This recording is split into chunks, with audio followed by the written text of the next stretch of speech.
How you doing, guys? What's jumped out? What do you got? Full 8 practices now to learn more about your guys and special teams. The group's been good. They work hard. They know how to work. They listen. They want to be good. They play hard. So that usually leads to good special teams play. I think we'll be in good shape when it's all said and done. Me just trying to learn the players and kind of their attributes is something that's an ongoing process. So we're working on that.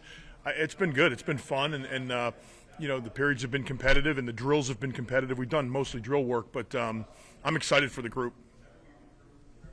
Coach, what have you learned about Timmy so far? Timmy's a pro. Like that, the whole group they're pros, but Timmy's a pro. Like he goes out there every day with something to work on, which I really like about him. So he's like, today, coach, I'm going to work on this, and we sit there and we look at it real closely, and then when it comes time for the film, and that's one thing we're trying to focus on is like, here's what we're going to do. We're going to work on something, but he comes ready to work every day. And it's not just everyone's going to look at like the field goals and that there's a whole other part of things that he's working on right now. Today we were working on onside kick. We got some kickoffs. We went over to the stadium and got a couple of kickoffs today. So we haven't done much live kickoff work.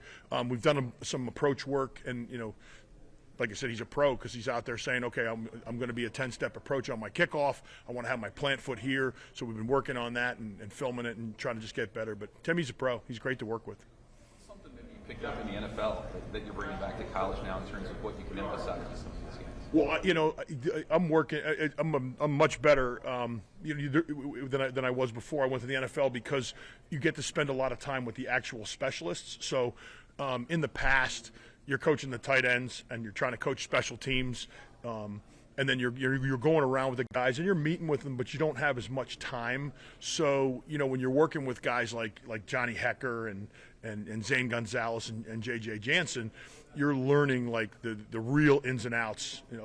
With Hecker and J.J., you're learning like at the highest level of things that are important to execute your job. So just the little nuances of the job. We were specifically today we were talking about the snappers getting their heads up so they can get into protection quicker, and a couple things that had gotten from JJ with regards to getting the head up so we can get into the protection as quickly as possible are things that I would not probably have talked about much 3 or 4 years ago that we can talk about. That's just an example. There's really a bunch of them.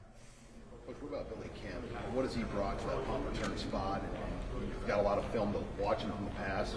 How easy has he made the transition look so far?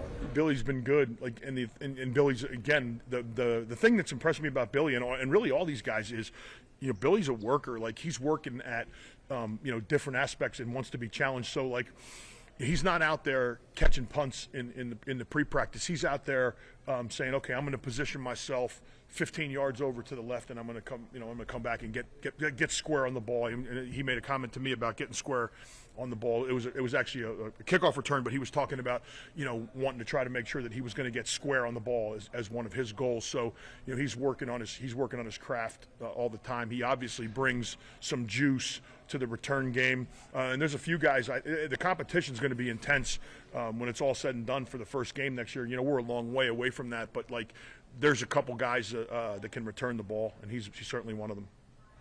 Lee said he's not afraid that you brought in another kicker in Albano. I mean, how much do you like to see that a guy wants the competition, wants to be pushed? I've never been anywhere where the competition hasn't been beneficial at all positions. I think it's really critical. I think it's critical to have it at returner. I think it's critical to have it at kicker, punter. Anywhere we can have competition where guys are pushing each other is going to make us all better. So, and the good thing about kicking and the punting and the special teams is, those competitions are quantifiable. So we can go through, and those aren't going to happen until the fall. But when they happen, they're quantifiable, so we can say this guy made this amount of kicks from this distance, or this guy's dropping the ball on the kickoffs on this yard line with this hang time, and the punters have this operation time. So we have so much quantifiable information. It's actually easier to have competitions than it is if you're playing linebacker, because tackles aren't always the best indicator when you're doing something like linebacker. So that's going to be really helpful for us to create that competition. Also said this is the windiest stadium he's ever kicked in. Have you noticed that yet? Have you gotten it? Yeah, we were in there. We were in there in the scrimmage, and it's not like there's a lack of wind on the practice field either. But to me, those are big conversations in the NFL. So those are, to me, challenges. Those are things that we have to overcome. They're part, and that's a huge advantage for us if we can, figure out the wind or figure out what the wind's going to do or figure out how we're going to attack the wind. So we're talking. I'm talking to Timmy all the time. Again, with some of the things that I learned in the NFL, from Zane Gonzalez and Johnny Hecker. Like, we're looking at aiming points in the stadium or aiming points on the practice field that we're going to play the wind from. So, the pipes are obviously good, and we're trying to get the ball inside the pipes, but that's not always our aiming point. So we're working on, and that's true in the punt game as well. So the wind is a challenge, but it's something that we're going to deal with week in and week out, and have an approach and a plan for how we're going to handle it. We see a lot of this conversation about accountability, and it's notable when we're out there just watching Coach Rule kind of work, coach the coaches, so to speak.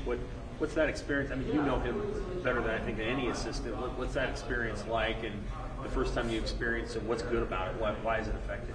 You have if you got a big brother or a brother or a family member that's a real role model, not like this rah-rah cheerleader stuff, like where, hey, you're doing a great job no matter whether you're doing a great job or not. If you, like, when I got little brothers, and I'd tell my little brothers, like, you're not acting the right way, or you're not. That's what it's like. So it's like working for somebody who loves football, who's very intense about the competitive spirit of football, and it's not.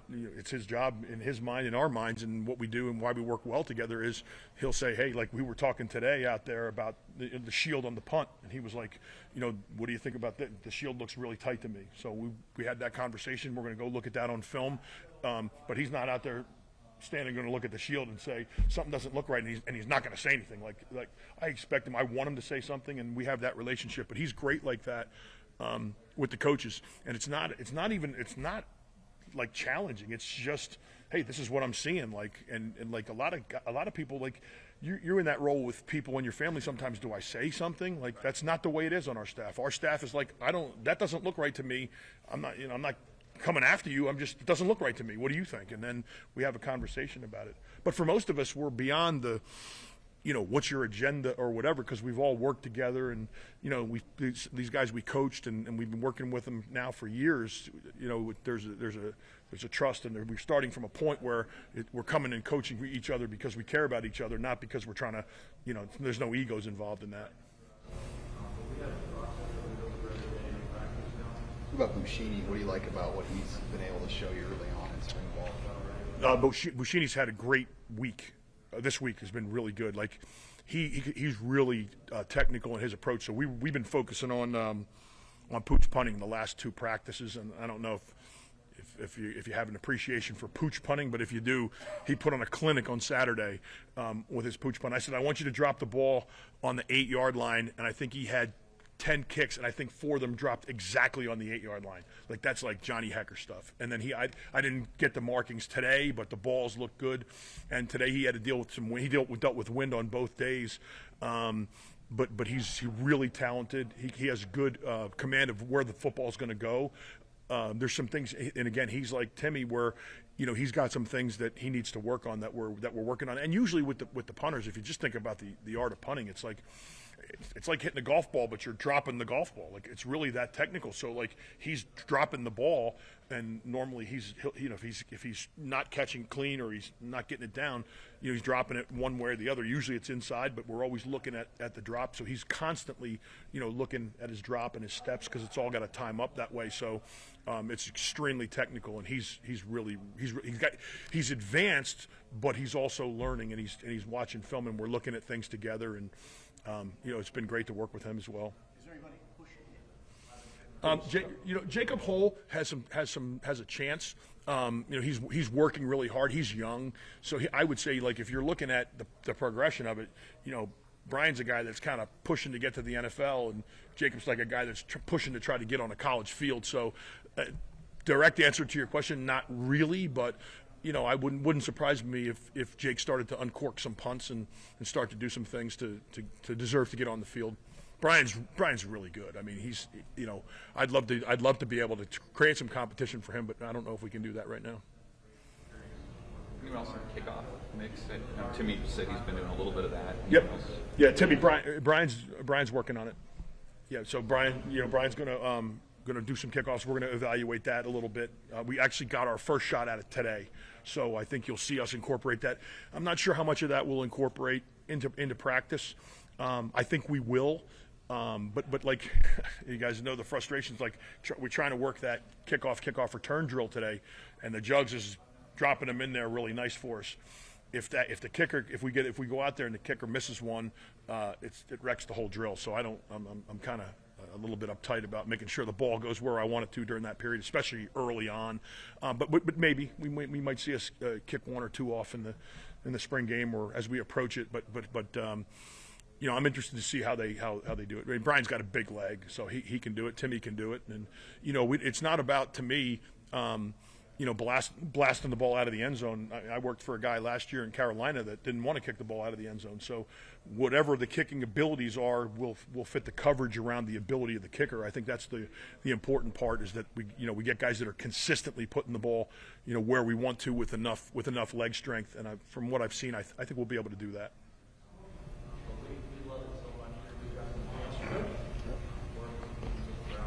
Thanks, guys.